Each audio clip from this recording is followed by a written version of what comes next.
Hi, I'm Claire. Welcome to Journey to Safety, the podcast where we explore the challenges and opportunities in creating safer, more inclusive public spaces for everyone. Today, we'll be discussing an issue that sadly too many people face: disability hate crime on public transport, where public spaces become places of fear instead of freedom. The impact can be profound, affecting emotional well-being, confidence, and the ability to live independently. Our guest today is Beth Brown, who has first-hand experience of this. She was targeted on public transport simply because of her disability. She's here to share her story, how it has affected her, and what changes she hopes to see in the future to ensure that no one else has to go through what she did. Beth, thank you so much for being here and for your courage in sharing your experience. Thank you, and thanks for having me. You're welcome. So let's dive straight in, Beth. Could you start by sharing what happened to you on public transport, please? Yeah, of course. So I have generalised epilepsy and I'm severely sight impaired. And I was on a train and I had what we call an aura, or an early warning sign that I was going to have a seizure. So I got up to get off the train, and unfortunately I did end up having a full tonic-clonic seizure. And during this, a individual had come over to help me, or so people thought. She'd come over to help me, but instead of helping me, she took my phone and my travel pass. So how did it make you feel in the moment and in the days and weeks that followed? I know at the time, unfortunately, with your fit, you wouldn't be able to know what was going on, but what happened afterwards? How did you feel? So generally, when I have a seizure, you get like a feeling of emotional overwhelm anyway, and particularly when they happen in public. But this kind of exacerbated that. So there's a feeling of vulnerability and fear predominantly. I was angry, but overall, the fear and vulnerability was kind of overshadowed that. Of course. I think from that experience, I noticed like I went quite isolated, withdrawn, and it was kind of harder for me to go outside. It was harder for me to engage with people because there's that lack of trust as well. Many people underestimate the emotional and mental toll of hate crimes. So what impact has this had on your daily life and confidence in using public transport? I think for me, because my ability to, as I said before, I'm severely sight impaired as well as epileptic. So I use my phone to navigate, and that was taken away from me. So not only could I not get home or call the police or call for help or arrange for someone to come and pick me up, I couldn't communicate with the paramedics because they couldn't get my medical ID. So it just left me feeling quite particularly vulnerable, as I said. But I think that because of that, I didn't feel like I could use public transport, and that's been like a long-standing thing. It's only been more recently, so that happened quite a few years ago, that I have been able to get back on public transport. It's just a general fear that I can't do these things because this might happen, or what happens if this happens, and that's always got to be in the back of my mind. I've always got to have a contingency plan for what happens if somebody takes my phone in some ways. Yeah, bless your heart. So, Beth, do you feel that society fully understands the seriousness of disability hate crime, particularly in public spaces like transport? No, I think we were way off, to be honest. I think people don't understand the emotional, mental, physical impact of what disability hate crime has. I think when it comes to things like a prioritisation of hate crimes, disability is usually at the bottom and people kind of forget. But I think for me, my importance is to be able to travel without fear of prejudice or discrimination, and overall to just feel safe. And I think that's why it needs to be like higher on a priority list. It needs to be seen as equal because it is equally as impactful. It has that big effect on people. It's being looked at by Parliament at the moment, so hopefully that change. We don't have the date yet of when it will happen, but they are. So that's one good start to all of this. So yeah. Were you offered any support after the incident, either from transport authorities or within the community when this all Sadly happened?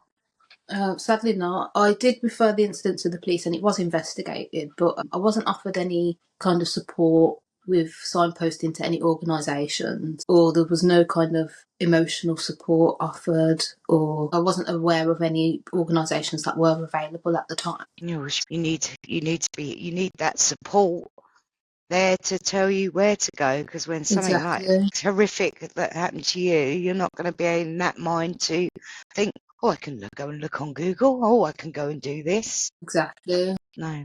So, on that note, what do you think needs to change in order to better protect and support people with disabilities in public spaces? I think there needs to be more information made available. As we were saying, like there needs to be, if someone does experience a disability hate crime, they need to know where they can go for support. And I think this is quite multifaceted actually, because I think the general public need to be made aware. What can I do? What's within my limits, kind of thing. Authorities need to be made aware of what a disability hate crime is and how they can support someone. For the individual, it would be helpful if we could be signposted or know where we can access that support. And yeah, I think that's it. I think predominantly awareness is vital, just to kind of spread the word of what the impact of a disability hate crime is. Definitely getting knowledge out there. That's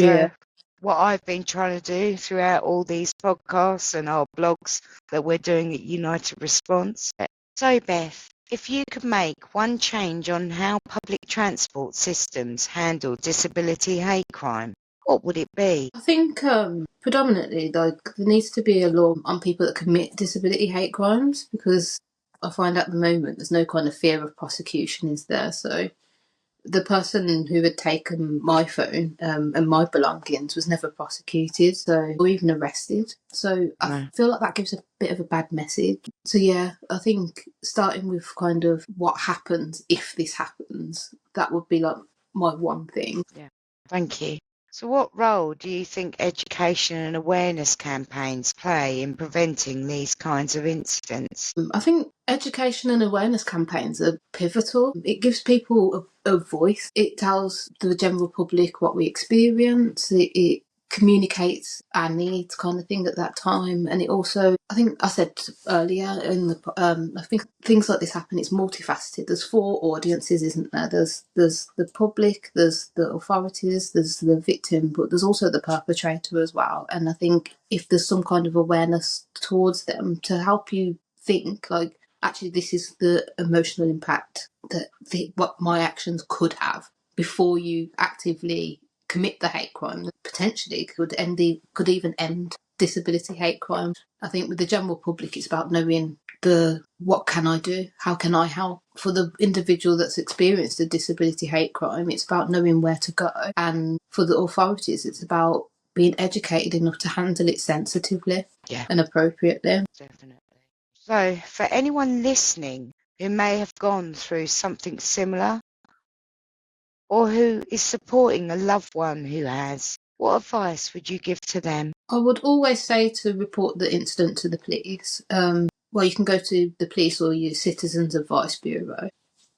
I also think that get some advocacy, get some support around you, even if you go online, even if you go to Google, have some support around you, have some knowledge around, have the advocacy person, give you some advice and detail the processes, just so you can feel well equipped and empowered to fight this, really. But also, and my most important point is that you're not on your own. You're not alone in what you're experiencing. There's been so many of us that have experienced a disability hate crime of some form that it can feel like an isolating experience, but just speak up and speak out, because there's so many of us and you'll find that there is like a united voice around it. Thank you, Beth. Beth, your experience is incredibly powerful, and I know that speaking out isn't always easy. Have you been able to channel this experience into advocacy or supporting others who have gone through similar situations? And I would love you to tell us of your hobby, as this showed me your amazing strength. So this has been one of the first times that I've spoke out about my experience, but I'd love to do some form of advocacy around this. Like, I'm very passionate about ending stigma, and my experience has driven me to support others going through a similar experience, as I recognise the need to reduce stigma. With my sight loss, when I was diagnosed as severely sight impaired, you do tend to go through kind of a period of grief. So I channeled that through painting, and with that I was like, all my prejudice around sight loss in terms of like being told that I'm blind, I thought, well, I can't be blind because I can see something, but actually it just means that I don't have enough usable vision to be considered as partial sighted or a fully sighted individual. So to understand that, I was kind of like, well, not enough people understand that, because if I didn't and I was experiencing it, then more people need to kind of experience, more people need to know about this. So I started looking up some of the misconceptions about sight loss, and then I started painting and using kind of social media to speak out more around my sight loss and the things that I can do to kind of change the narrative. Thank you so much. Beth, thank you for sharing your story with us today. Your voice is so important in raising awareness and pushing for change. And I know that many people listening will feel seen, heard, and supported because of you. To our listeners, this conversation is a reminder that we all have a role to play in making public spaces safe for everyone.